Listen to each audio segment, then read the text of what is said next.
everyone for joining the meeting today, the prediction modeling and machine learning meeting. You know that we celebrate one meeting per month. So this is April's talk, and we are very happy of having with us Lucy Bull. She's in her final year of her NIHR doctoral fellowship, and she's based in the Center for Epidemiology versus Arthritis at the University of Manchester. And she's developing a PhD work following on from previous works completing during her predoctoral research methods fellowship as well.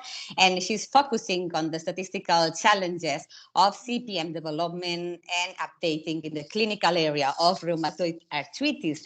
Specifically, she's working on the analysis on how to integrate longitudinal data into prediction models. I think that an area that I think that many of us are very, very interested, specifically involving specific methods of prediction modeling and machine learning.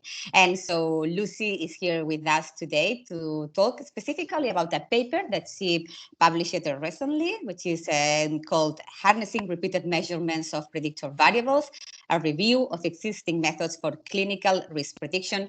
And we are very lucky of having her with us today. Just telling the audience that you can please keep your microphone muted and your camera off. And if you have any questions, of course, you can use the chat and I can read them by the end of the talk. I can facilitate them, or you can either open your mic and do the question yourself. And we will be recording the meeting, and I think that's everything. So Lucy, I leave it to you. Thanks very much. Thank you, Raquel.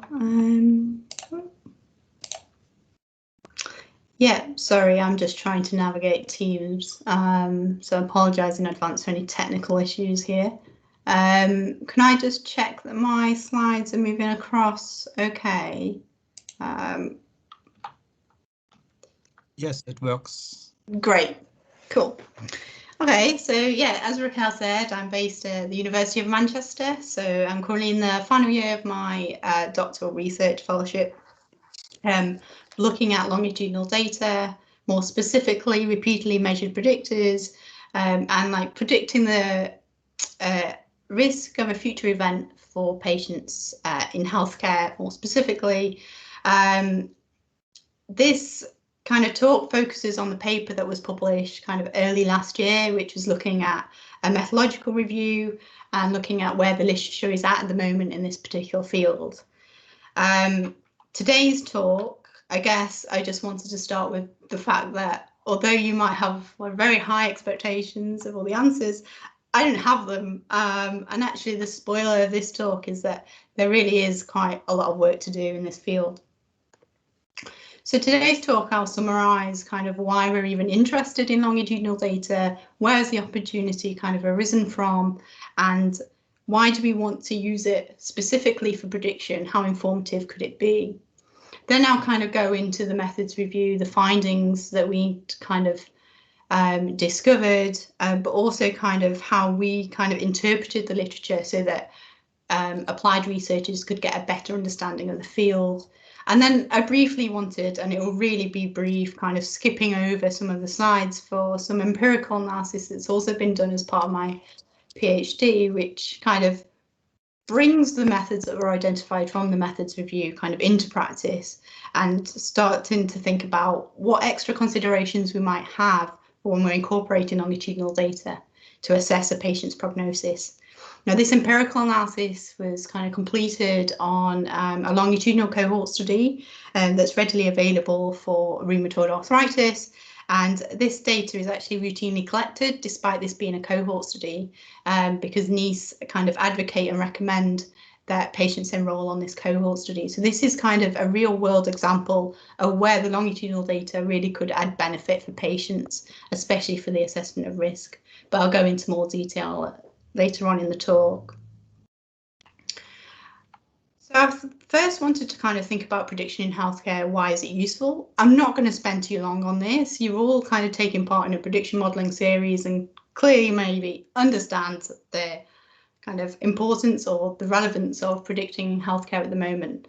What we want to do is identify at-risk populations. Maybe we want to kind of prescribe a preventive intervention, or we want to just target interventions to the people who are at high risk. I mean, high risk populations at the minute are all over the media with the situation with COVID, and we know how important it is to target these resources so that we can keep the healthcare system running smoothly and efficiently through time. One of the most commonly kind of used prediction models in practice is the Q-risk model. This identifies people at risk of having a heart attack or stroke within the next 10 years, and we're able to prescribe a preventive intervention, which is statins, which have been working effectively for many years at reducing the number of people who go on to kind of experience a stroke or a heart attack. But how do prediction models work? They take a group of kind of predictors and medical characteristics, and they're able to provide an estimate of a patient experiencing an event in the future. These events are often adverse outcomes, which patients don't often want to kind of experience, so we want to try and prevent them and improve health outcomes all round. Actually, if you're thinking about a prediction model at the minute, you're probably thinking about the more traditional prediction models, the cross-sectional version, where you're looking at a particular time point, you're taking the medical characteristics of these patients as close to this time point as can be possible. In theory, it's more like the left image, and in practice, it's very much like the right image for each patient, where you're trying to get the measurements as close to that time point as possible.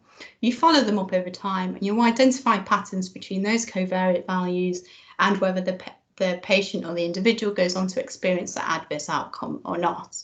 But actually behind the scenes, especially if you're the researcher developing the model, you can often see that there's a lot of data going on behind the scenes of each of these medical characteristics for each of the patients within your longitudinal cohort. And this data is often ignored. It's not incorporated in the development of your prediction model, and then it's not kind of used when you're assessing a risk or monitoring the risk of patients in practice. Now, I'm not criticising cross-sectional prediction models at all. They're very valid, they're very useful in practice. But what we're saying is if there's more data available, then maybe we can harness more information of that patient, because the cross-sectional version kind of only offers a snapshot of information of that patient's journey through practice. And actually, it might be the behaviour of a predictor that's kind of important and informative of your adverse outcome. And you're able to capture that behaviour change over time if you capture more information on an individual. So why is this opportunity kind of arisen? Well, we've had recent advances in technology. No one's kind of surprised there. We're all at home right now watching this on Teams. And this has led to the integration of electronic health record systems within the healthcare system, but also for research purposes, this data is now readily available. So what can we do with this information to improve the reliability and the applicability of prediction models? And that's the big question that we're all interested in, which is why we're here. This data is available in electronic health records, but let's not forget the extremely valuable data that's stored in cohort studies. We've got national cohort studies, and often this data is collected routinely on patients. Can we use this information? Can we get extra value out of this and improve health outcomes using this type of information? The next kind of question is why? Why are we interested in longitudinal data to begin with? Well, the routinely collected side of it is that we've got information on lots of different patients, especially in the electronic health record system. And we've got them over a longer period of time, so we can start evaluating patient trajectories, but also evaluating kind of how the events change over time as well. So these two together bring additional information in which we can start evaluating intricate patterns between these predictor measurements and actually adverse outcomes, so that we can start having a better idea and being better informed as to whether an individual patient will actually go on to experience an adverse event or not. But the longitudinal data side of it, from a methods point of view, we're able to account for the changes over time. You're adding a whole different dimension into your kind of prediction model, and you can evaluate how things change over time. One of the limitations of a more traditional cross-sectional approach is that you're taking single measurements of your predictors, highly sensitive to measurement error in practice. So if you've got repeated measurements, you're able to reduce that sensitivity. Adding the extra element of time allows you to monitor risks through time and maybe update the values as you move through and gather more information on your patients. But also there might be just a simple solution to using this information, and that might be to impute your data. It might be to kind of fill in the gaps, or it might be just to predict your future at a particular time point. Because if you're imposing a certain method on a data set where you don't have that data available, your repeated measurements might be able to help you with kind of informing that on a subject level rather than just taking the population mean. So this has kind of led to this methodological review. This is where I wanted to start with my doctoral fellowship and my PhD. And not only has this been motivated by the methodological opportunity, which I've kind of described before, but there's a lot more to it. It's not only motivated by the fact that we have this opportunity to use this data now, especially for research purposes, but for also in practice. It's also kind of motivated by the fact that although we have this rich longitudinal data resource, actually hardly anyone is really using this information to develop their prediction models. It's as if they're scared of it. And at first, I probably admit that I probably was as well. You've got the extra element of time. There's a lot of complexity, but at first I thought, oh, maybe no one's kind of thinking about longitudinal data analysis and clinical risk prediction. And was I wrong? There's a lot of methods and discussion in the literature about this kind of topic and this field. It's not as if no one's talking about it. So what are the barriers? Well, as I delved into the literature a little bit more, just from an applied researcher's point of view, there's a lot going on. You've got a large range of methods available. There's overlapping terminology.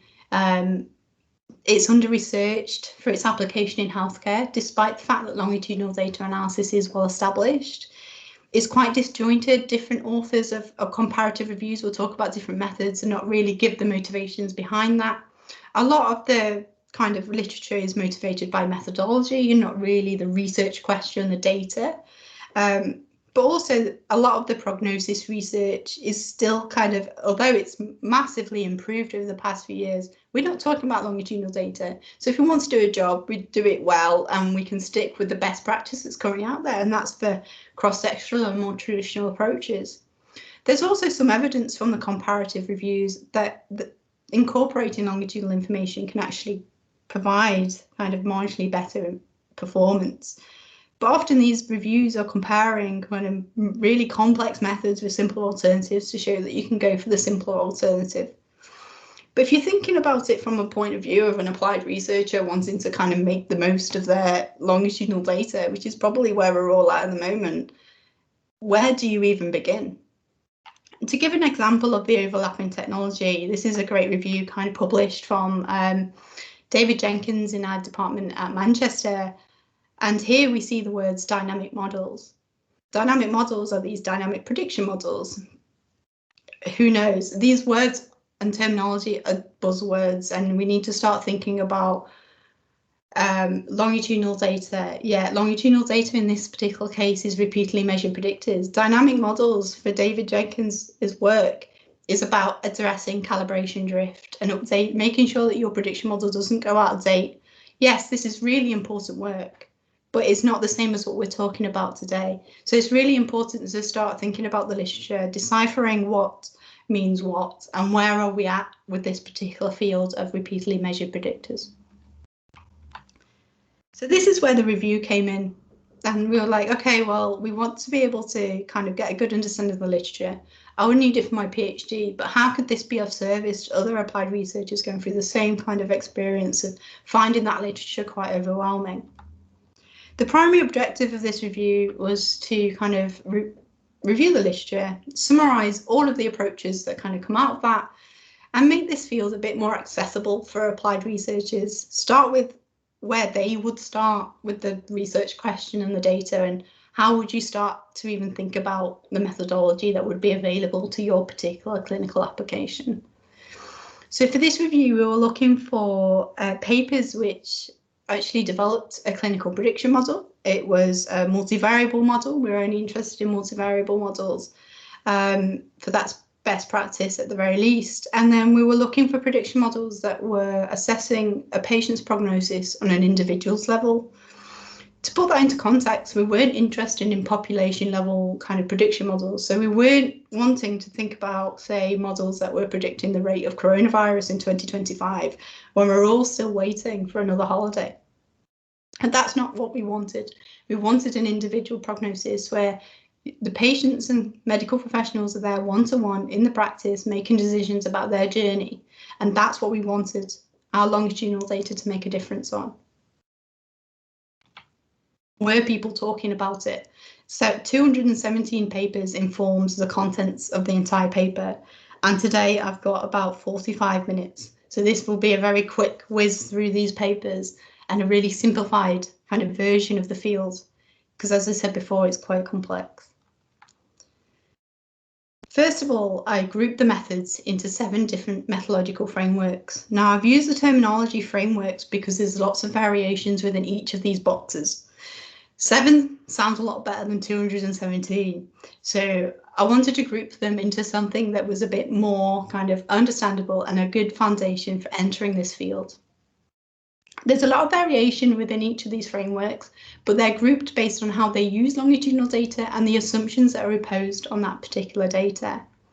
Now, as we move towards identifying the limitations and advantages of each of these kind of methodological approaches, you start to find that people have tried to experiment by joining some together, and you keep going, and then suddenly the field is just as complicated as it was before.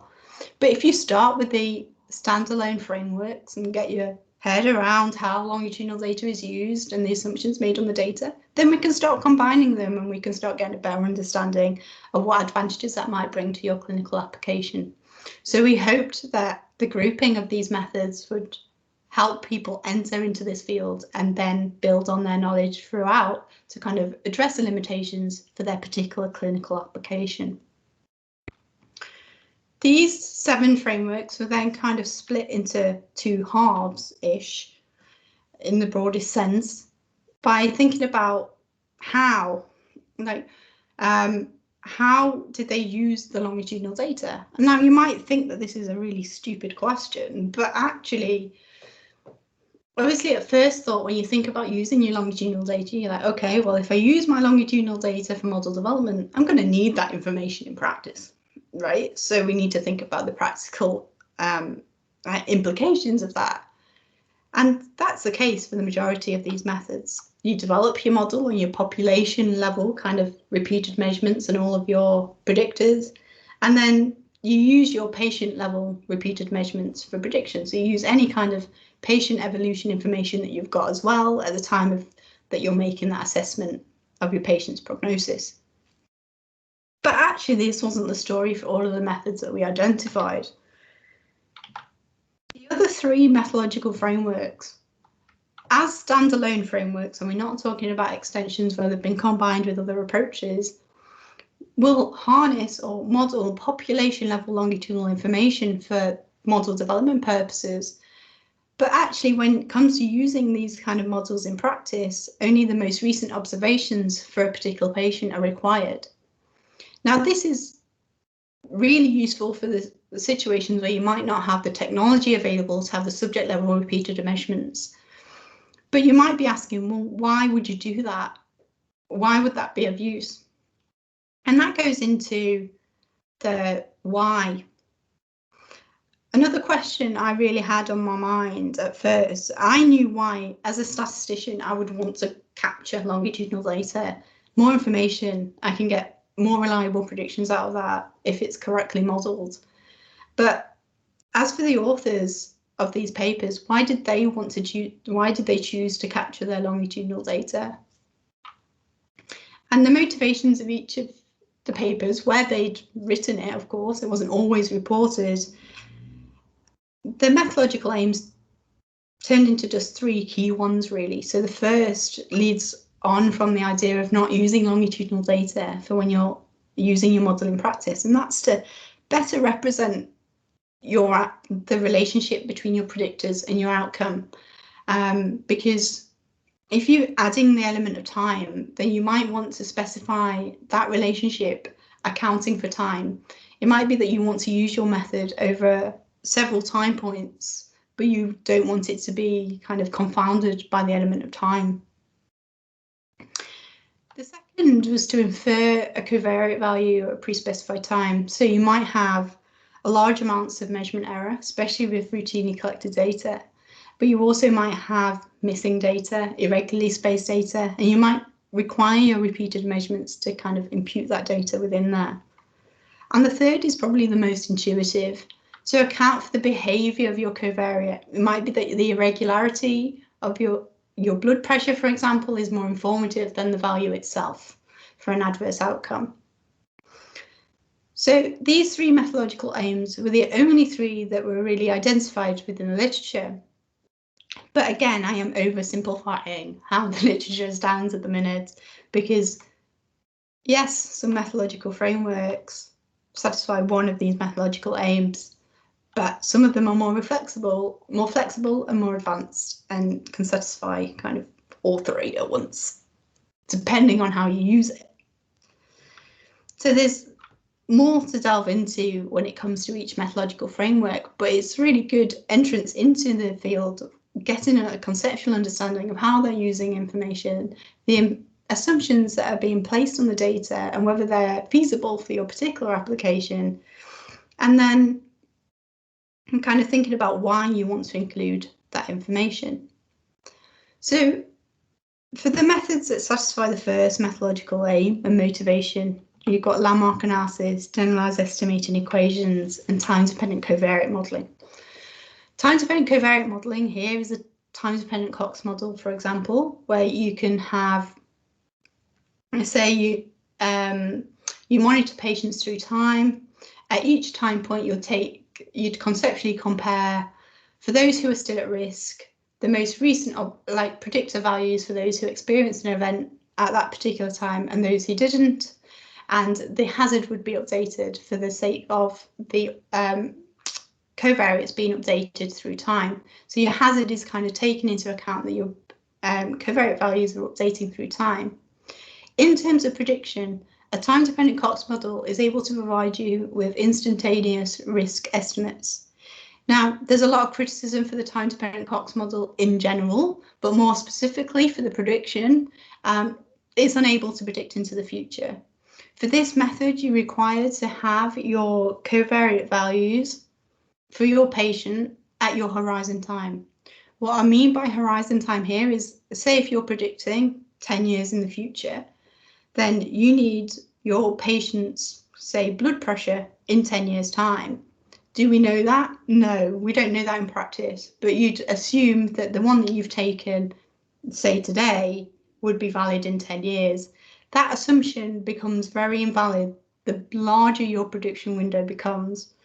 So this is only really valid for very small prediction windows. Say if you're predicting the risk within the next day or within the next week. But obviously the time-dependent Cox model comes with its limitations methodologically. Is that the way you say it? Probably not. But so here you're assuming that your covariates are measured without error. You're assuming that they don't change within your time points, and you're assuming that your covariate values are going to be the same at your horizon time as they are when you're assessing your patient prognosis.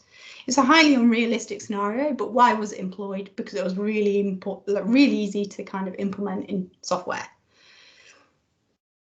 Building on this, a similar kind of conceptual nature is the generalized estimating equations, but for this you're able to account for the within and between subject correlations. It's really an extension of generalized linear models, say a logistic regression model, where you're able to kind of incorporate repeated information from your patients, but you're able to kind of account for the correlation kind of between those measurements because they've evolved from the same subject.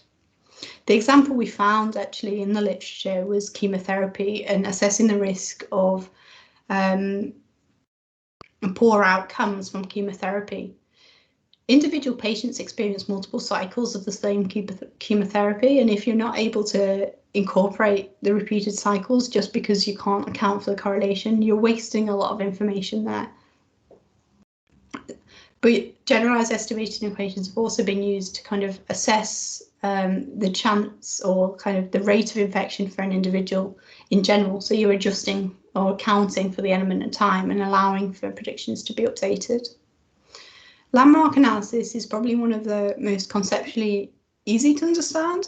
You're developing cross-sectional prediction models, but you're pushing them through time. And as you push them through time, you're only using those who are still without an adverse event.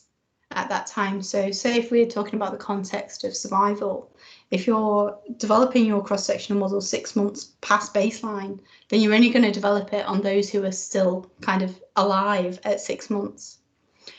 This kind of methodological framework is based on the theory of conditional survival. So this kind of advocates that if a patient survives longer, they're more likely to have a better prognosis. And that is the case for a lot of scenarios. So this is a really practical solution to incorporating longitudinal data, allowing for updating predictions, and it's really simple to implement. But there's a lot of decisions there that you might have to make just with any of these longitudinal models. And one of them is that it requires you to have your observations of your predictors at each of your landmark time points that you've determined or pre-specified for your model development. Now, this is a really flexible framework. You're not restricted to survival models or logistic regression. You're able to provide any different method that you might want to use for your kind of cross-sectional model and kind of move it through time. You might find in the literature that it's often referred to as super landmark model, and that's where you stack your data sets for your at-risk populations at each of your landmark time points and derive it into one model development data set and stratify it by the landmark times of interest, which are often your event times within your data set. So these are 3 very different examples as to why you might want to use longitudinal data to develop your model, but you don't need that information when it comes to assessing a patient's prognosis in practice. So moving on to using subject level repeated measurements in practice, one of the most simplest and intuitive ways of thinking about longitudinal data is to think about them separately. If you've got a really complicated problem, you split it into lots of little problems and deal with them separately. With this particular situation, you're dealing with your longitudinal data. So you are maybe fitting a mixed effects model, or you're taking the mean of them all and taking an aggregated summary. And then you're dealing with your outcome data. So you're just modeling it as you would as traditional survival model, or you've got a classification problem, which you might deal with a logistic regression. Bringing them together, you essentially take a parameter from your longitudinal model, which you've decided might be a mixed effects model, so it might be your random effect estimate, bring that into your survival model as a predictor, and there you go, you've incorporated your longitudinal data, and then you've modelled it, and you can assess the patient's risk. This is really simple to apply, handles irregularly spaced measurements because you can use mixed effects modelling on your longitudinal side. But it's really important to take into consideration the bias involved in the fact that you're thinking about them really separately. Your longitudinal model and the specification of that is really impacted by how long they survive because of how many measurements they'll be able to provide you with. So you've got dropout bias there. On the outcome side, you're then assuming that your longitudinal model is the true model. I mean, how often are we right about how well we specify our data? Not very. So it's really important to think about the error that's involved with estimating your longitudinal model when you're carrying it forward for your binary or time to event outcome. Is there a solution to this? We're all probably familiar with the joint modelling. It closes the gap between your thought process, between your longitudinal data and your outcome data. The estimation process is suddenly iterative. You're estimating the parameters of one given the other, and it goes back and forth. This requires a lot of computational power, but this is a really flexible approach. It's really advanced and it's really technical. Therefore, you can probably experience a lot of convergence issues. And because it requires a lot of computational power, you're restricted to a very small number of repeatedly measured predictors within your model.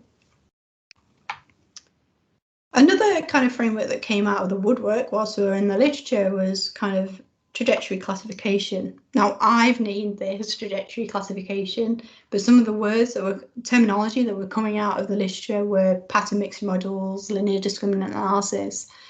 But the conceptual idea of both of those were exactly the same, and I didn't want to choose one over the other. So what we've called is trajectory classification, where conceptually you model your longitudinal trajectories, whether they're univariate or multivariate, at essentially quite separately for those who experience adverse outcomes and those who experience positive outcomes.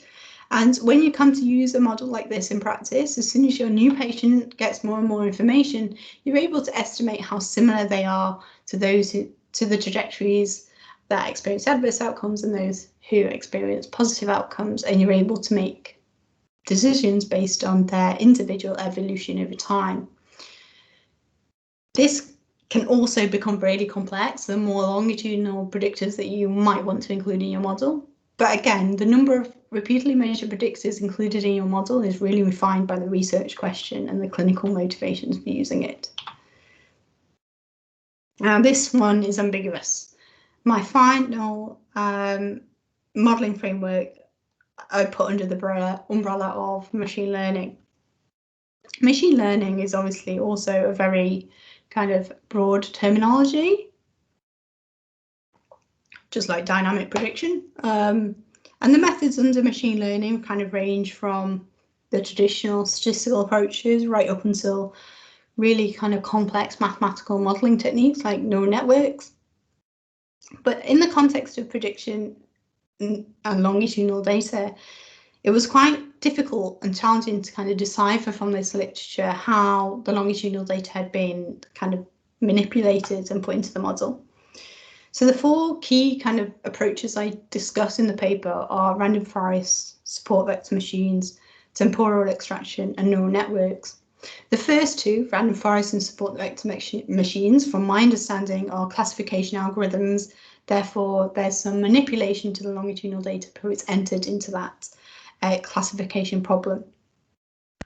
So although they'd said high dimensional data and they can handle high dimensional data, there was some kind of aggregation of that data before it ended up in the models.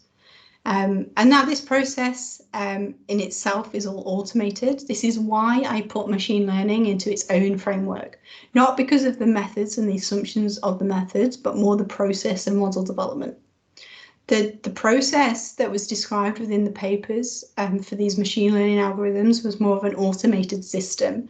And so they were put in their own compartment just for their automated design, but also the algorithms themselves. The two very specific kind of methods that came out of this particular niche field were temporal extraction, which automates kind of the behavior of a predictor over time and identifies the patterns within those and adverse outcomes.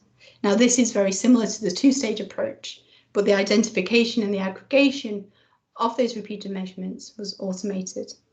Recurrent neural networks were also really specific about the fact that they harness repeated measurements. They're able to remember historical information and pass that forward for an assessment and classification. Now, it's really difficult to decipher what goes on behind the scenes of a neural network, but the high dimensionality of the data, these can handle it. So as long as it's validated in a similar way as a traditional clinical prediction model, these automated systems might be of use. Now, I've briefly gone over a conceptual interpretation of the methods that we kind of described in the paper and the different frameworks that we'd grouped the literature into. But when you're kind of starting off with your data, what you really want to know is kind of what does my method kind of ultimately depend on? Now, the first thing is the type and amount of information that you have at the time of prediction, as well as for model development. So that's thinking about how your data set's going to be refined for your research question, but also for how your model is going to be used in practice. If you're only able to get the most recent observations for patients in practice, then you might be looking more at landmark analysis or generalized estimating equations. If you're able to consider repeated measurements for subjects or a patient in practice, then you can start considering joint modelling if you've only got a small number of longitudinal predictors, because the computational burden of joint modelling when you're training the model can be quite difficult, quite long and burdensome, so you might then want to start thinking about simpler approaches like the two-stage approach. How you want to make use of it, what's your motivation, why are you using it in the first place? Do you want to monitor risk during follow-up, or do you want to kind of capture the behaviour of your predictor? Is it that's going to be informative for your outcome of interest. Another thing to consider is also kind of how much do you know about your associations? How much previous research has there been done in your field already? Because if you don't really know anything, your only option might be completely data-driven, and this will be a really automated process. And you might then see the consequences of its performance and it not being as generalizable. But then if you move towards a joint model, this is heavily pre-specified, and you need to kind of know that your assumptions are correctly specified for it to work effectively. And another thing is really think about how much high dimensionality do you have, and how practical is that for you in the software that you're using to train your model, and also validate your model if you're using iterative processes like bootstrapping.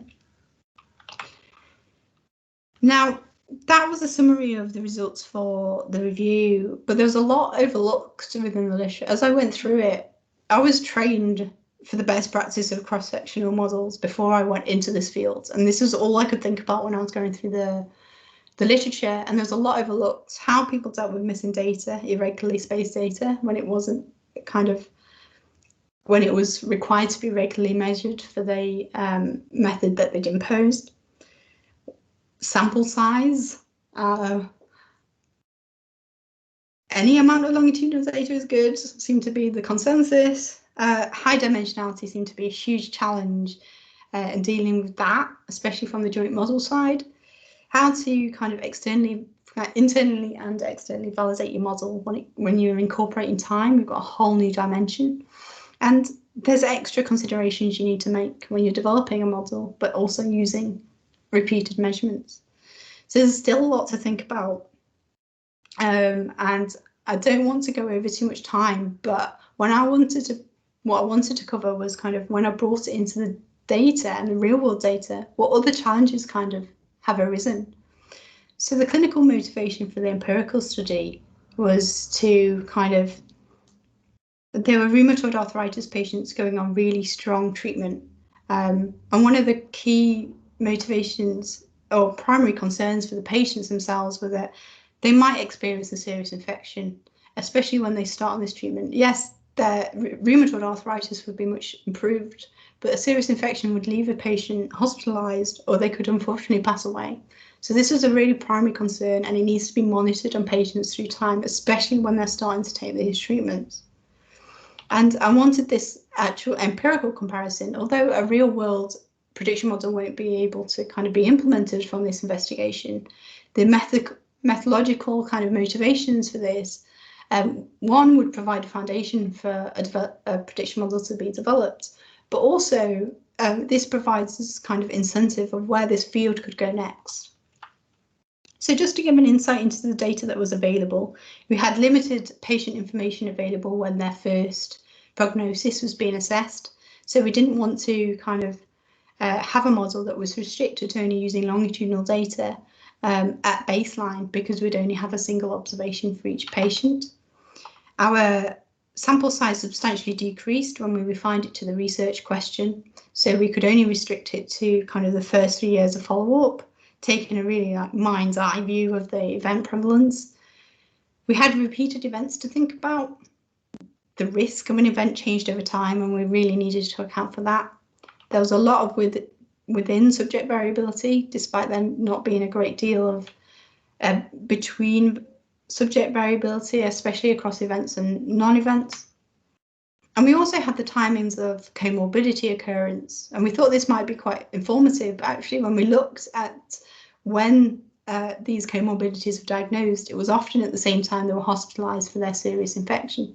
So suddenly this wasn't an important thing to consider when choosing a model to kind of fit this type of data.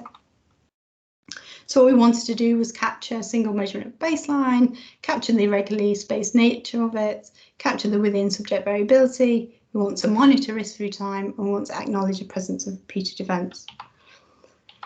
So we compared a range of cross-sectional and longitudinal models. Unfortunately, we don't yet have the results from the joint model because it takes a long time to train and cross-validate these types of models.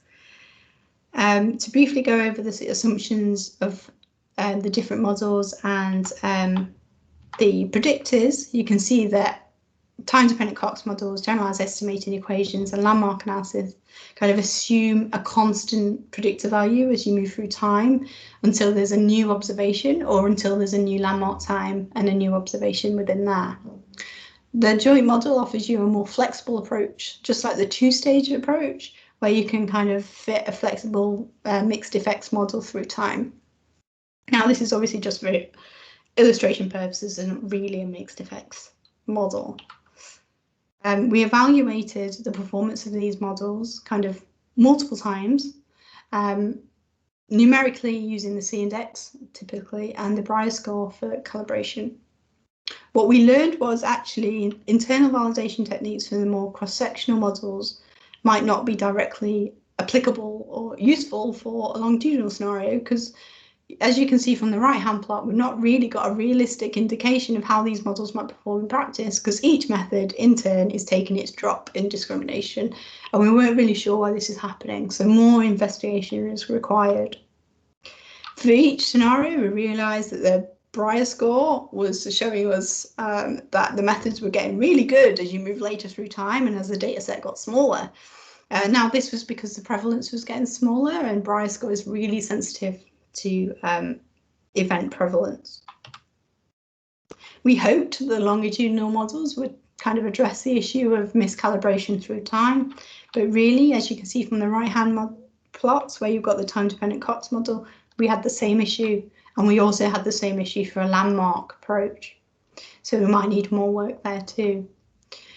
Learning from these challenges, we've realised that there's a long way to go in trying to making the most of this information methodologically for assessing a patient's prognosis.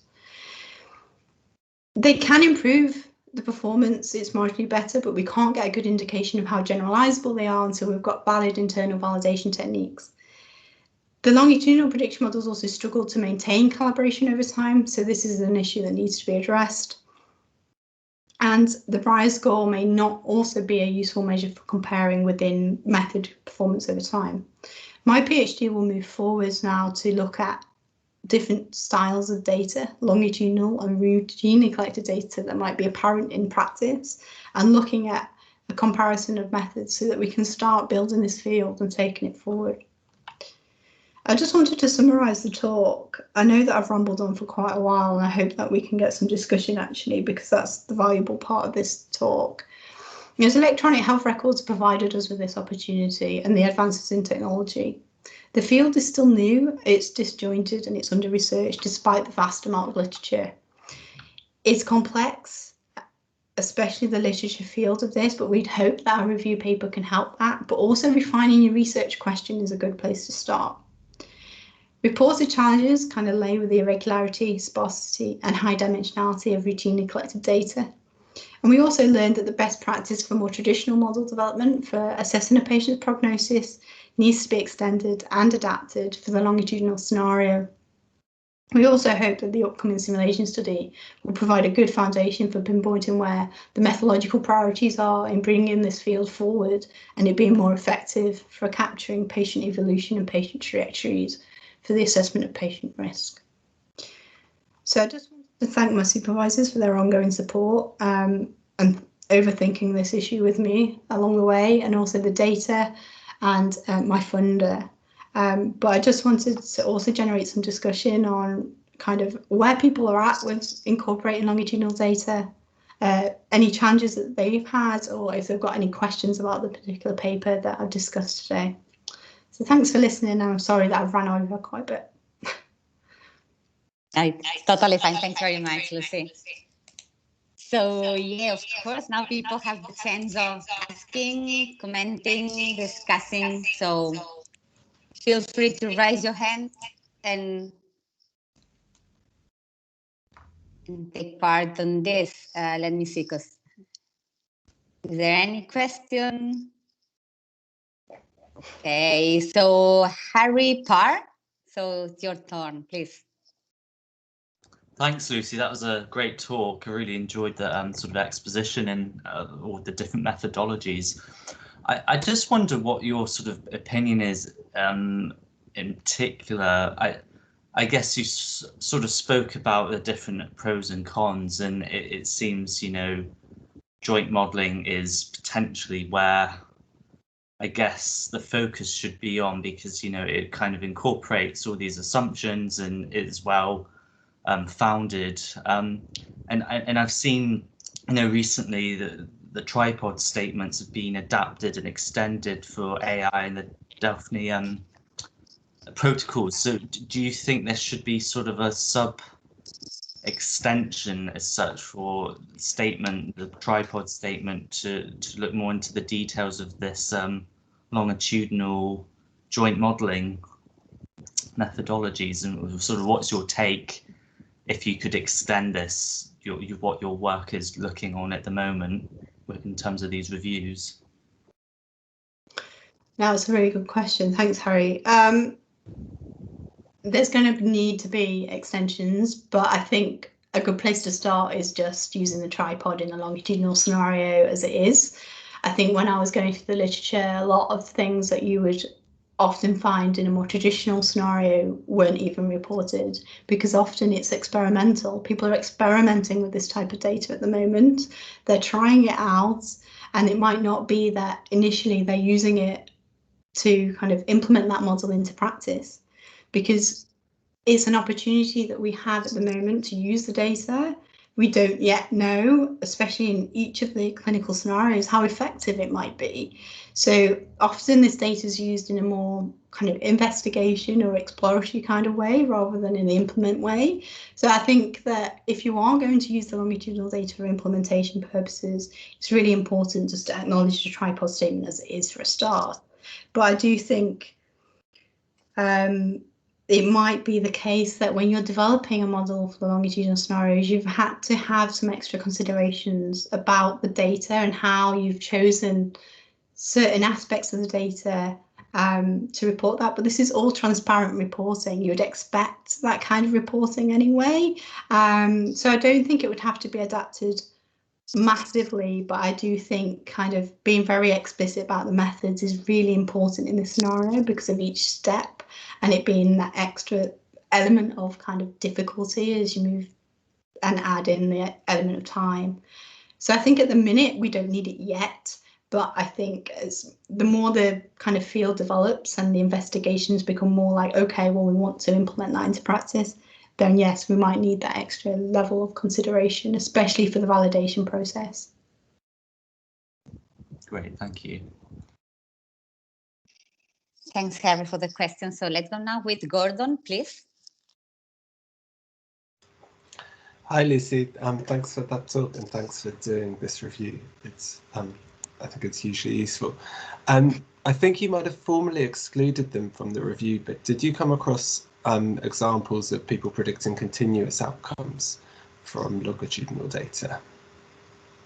Yeah, so you're right. We explicitly kind of excluded the continuous scenario, mainly because predicting future events ends up being more complex in the longitudinal scenario.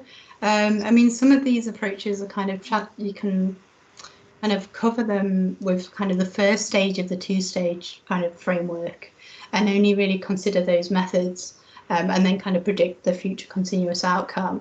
So I think we went with time to event and binary outcomes because they're the primary outcome focused in prognosis research. But I do think the scenario might be a bit simpler and you'd be able to kind of capture that. I think the trajectory classification framework is easily extendable to a continuous outcome. And I think often if you are kind of predicting a time to event outcome, which is a continuous outcome, you're able to kind of adapt that very similarly for a continuous outcome. But no, explicitly we kind of excluded it from this particular review. But there was a review on kind of functional data analysis that might be of use. But again, similar methods come up. So we're not excluding the fact that these could be applied to that scenario. We just wanted to kind of consider, okay, you've got repeated measurements of both continuous and binary outcomes. How can you use that to predict a future adverse event just because it was the most common event considered? I hope I've answered your question. No, you have. Thank you. Thanks, Gordon. Now it's turn for Nick.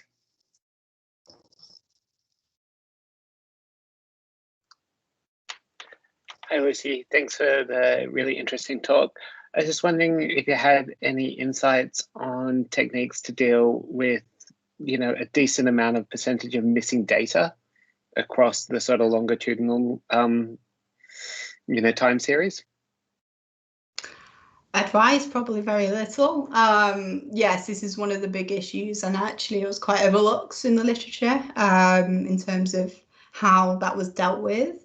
I mean, some of these kind of methods are robust to that kind of information. If your predictor doesn't change, neither does kind of the method, and it's often assumed that if it hasn't changed, it stays the same, which is often not a very good assumption to put on missing data. But yeah, this is one of the biggest challenges in the field, I think, is the sparsity of what electronic health records kind of offers you and how to deal with that. But yeah, sorry, no real kind of advice at this point. Hopefully we'll be dealing with the scenario of sparsity actually in the simulation study and seeing how well the methods cope in terms of performance if the level of sparsity is increased. Okay, thanks. I do have a question as well, Lucy. I was thinking in the finding optimal methods for analyzing intensive measurements. So from wearables, so lots of data. And if for that analysis you would get some experience or know about feature generation that can maybe exploit better the geometry of the data that can be used for analyzing such a data. Yeah, so this is the element that was kind of overlooked in the literature. That's like, okay, well, I've got longitudinal data. How do I know what to take from it to take forwards? And again, it's kind of like adding the extra dimension of feature or variable selection, isn't it? And like getting the right information you need from your repeatedly measured predictors. And yeah, again, I'm sorry, I don't have the answers, but it's really important to start thinking about your clinical motivation and why that's even being considered in the first place. For our clinical example, obviously we had quite regularly spaced, and we also didn't have functional data, which is obviously often found in, say, intensive care units. And we were still getting issues with, okay, how do we capture this information? What's the best element that we could take that's going to be most informative and improve the accuracy? So I think although it's not restricted to these scenarios, there's this element of model development process that's added importance, I guess, to kind of variable selection or extracting the relevant information from your trajectories, which really needs some kind of solid research into that, especially methodologically. But it's about, at this point, taking it all from previous clinical research in the field and seeing why you're wanting to capture that information in the first place until we've got there, I guess, methodologically. Mm-hmm. Okay, thanks very much. Good. Is there any other questions, guys? I'm going to check the chat as well. Sorry, because I'm in my mobile. It's a bit. Okay, there's no questions in the chat, right? There's another hand. Yeah, I'm going to say sorry. Yeah, Talia, please. Hi. Thanks. Thank That was you. a really great and clear talk. I was wondering about repeated measures with lots of observations like the kind that we get from EMA studies. And I was wondering whether there'd been any work to try and think about the relationships between multiple predictors and carrying that forward into a kind of understanding how those relationships predict outcomes. Could you please clarify what EMA stands for? Yes, I'm talking about any kind of intensive longitudinal study, so daily diary studies, for example, but anything where we've got enough observations that we can start to capture the relationship between the predictors and then kind of extract information about that to predict later outcomes. Yeah, so this kind of relates to Raquel's questions, like how do you know which part of that information to take forward and know how informative it is? Actually, a lot of the literature that we'd primarily excluded from the review, which was kind of identifying whether someone should even include the time varying nature of their predictors within the model, and a lot of it was univariate analysis. So they'd look at that over time and the outcome. And like you say, if you're extending that to the multivariate case, then where do you even start? I mean, with the trajectory classification kind of methodological approach, you are multivariately modeling those kind of variables over time. How you then kind of quantify the importance of each of them or the information of that in your event is kind of more for prognostic factor analysis and identifying your importance of your predictors, but it gives you a starting point of modeling them over time and being able to capture the correlation between them, because they might not be independent as well. But again, yeah, lots of questions, very little answers. Apologies. Thanks, Talia, for the question. I think that now there are no more questions, right? At least not here in the chat. Hello. It was really a really nice talk, Lucy. I really enjoyed it. I mean, it's basically a summary of some of the other questions. Do you think that the longitudinal models were not so great as you perhaps hope because of the modeling problems, or more of the data quality of the health records? I mean, you're simulating both. Yeah, bit both. I think it's really important to kind of recognise, despite the vast amount of literature, that this field is under-researched.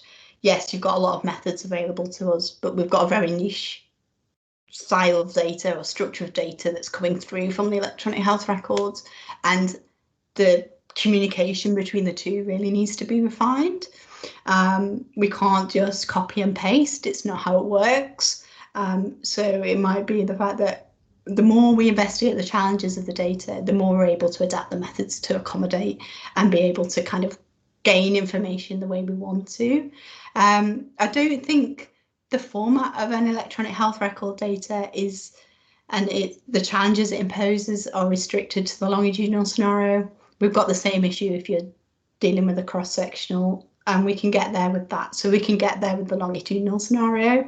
But again, like I say, I think it's getting to the point where we are able to get the methods to communicate with this style of data and get as much information as we can from it by advancing how we deal with missing data, the high dimensionality and the sparsity of that style of data. Great, thanks. And your simulation probably should answer it as well, so your simulation probably will answer this as well, so we are looking for your next presentation. Yes. With results. Yeah, a lot to do in the next 9 months. Well, so I think there are no more questions. So we wish you luck in this last 9 months of your PhD, and a lot of luck for you. And thanks very much, and for the excellent talk and the very, very nice discussion. Thanks, Lucy. Thanks very much to everyone